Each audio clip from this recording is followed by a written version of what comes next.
Hi guys, feel free to like and subscribe if you're getting something out of this content. And if you're interested in private coaching, go to www.coachcat.org. In this video, what I'm going to talk about is self-care, especially for people that are codependent or highly empathetic and they spend their lives caring for others. So what is self-care? Well, a lot of times if you are a codependent or you have some of those characteristics, you might not even really know what self-care is because you've spent your whole life externally focused on caring for others. And what you should know is that if you're living in a state of sort of constant fatigue and you're suppressing your own needs in order to care for others and people please, that's not self-care. Self-care, it's often confused with things like recreation, self-indulgence, or anything that's not work. Self-care isn't a justification for doing whatever feels good. Real self-care is good for you and it will recharge your batteries. It will nourish you. It will make you feel strong and healthy. So in order to figure this out, you've got to get in tune with your body, your mind, and your spirit.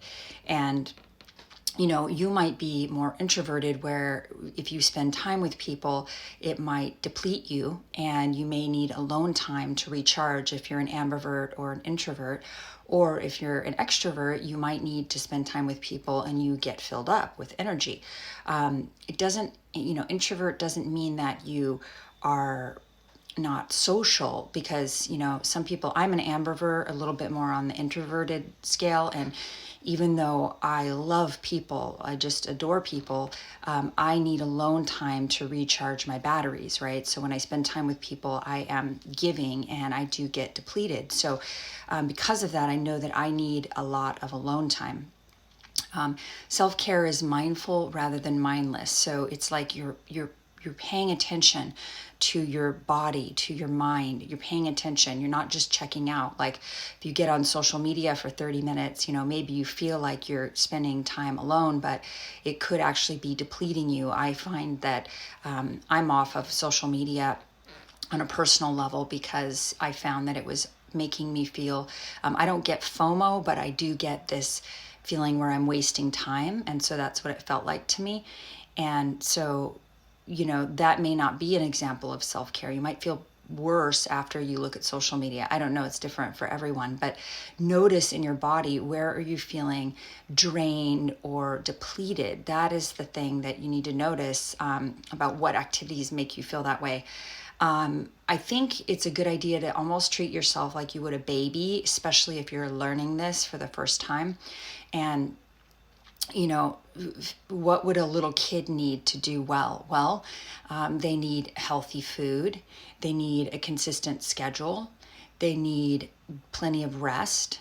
They need friends or playmates who treat them well, people that are kind and empathetic and caring. They need activities that will stimulate their brain. They need help to soothe and comfort themselves. They need good playtime. They need oxygen, fresh air. They need physical touch. They need physical affection.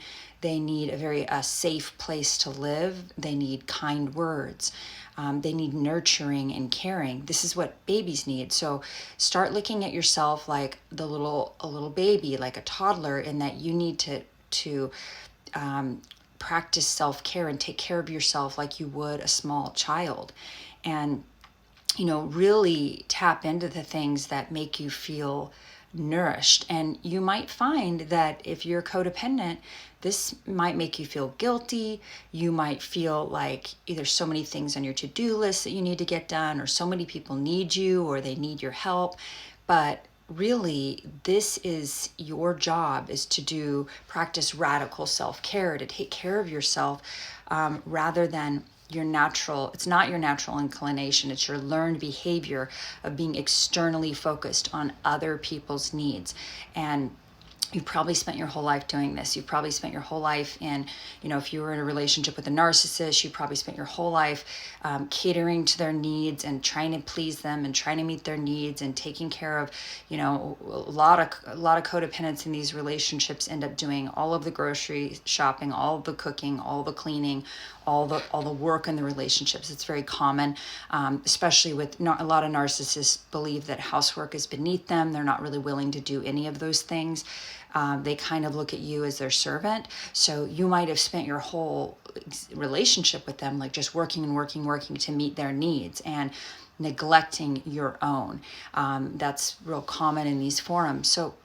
And then you may have come from narcissistic families or addicted families where you were working to make everything okay, to keep everything clean, to keep everything, organized, to try to deal with the anxiety of being with these unpredictable addicts or narcissists. So if that's your proclivity, or even if you're just doing all sorts of other care for people that aren't narcissists or addicts, but you've learned this behavior that in order to manage your internal anxiety, you're externally focused on caring for others, cooking for others, cleaning for others, taking care of them, planning their vacations, planning the trips, packing the trips.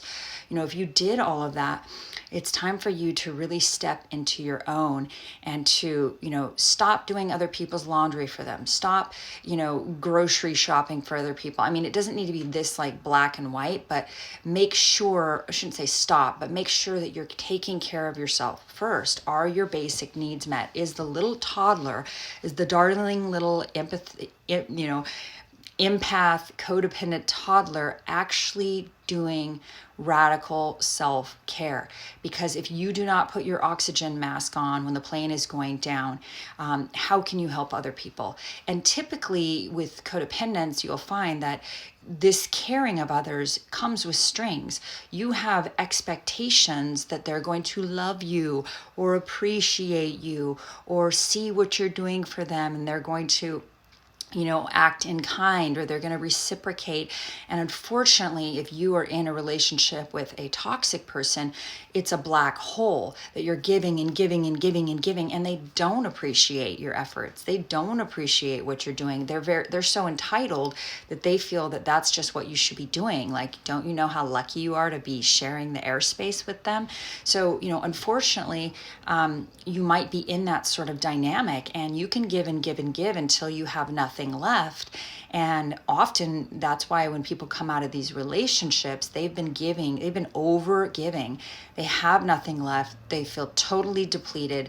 It was never reciprocated. It was never appreciated. They usually ended up getting, if they're divorcing a narcissist, they end up getting screwed financially, even though they may have spent 10 years giving and giving and giving to this relationship. So just know that, if you're doing that, you have some ownership of that. It is your job to figure out what your needs are and to meet your own needs, and take that external focus and put it internally and start working on yourself. And that means, treating yourself like a darling little toddler that needs food, water, exercise, shelter, safe people. This is key. Very, very important, because if you're a codependent, you probably have issues with boundaries, and you might have a difficult time determining whether someone is safe or not. And I would say watch their actions. Forget their words, watch their actions. Listen to your body. Are you feeling nurtured? Are you feeling like this person is kind and respectful and that they have your best interest at heart? Or is it ambiguous? You don't really know. You're confused. You feel like, they say things that are hurtful, but they didn't mean it, and you make excuses for them. But if you're around somebody who's very toxic like that, it's your job to, distance yourself from those toxic relationships. And this might mean that you're going to lose some friends, and it might mean that you're going to lose some toxic relationships. But I think this is extraordinary, because the more you let go of that which is not serving you and not in your highest and best good, and it is not self-honoring, you let go of those people who have that sort of untreated toxicity, the more you open up your space for people that are kind and that are loving and that are respectful and that respect your boundaries.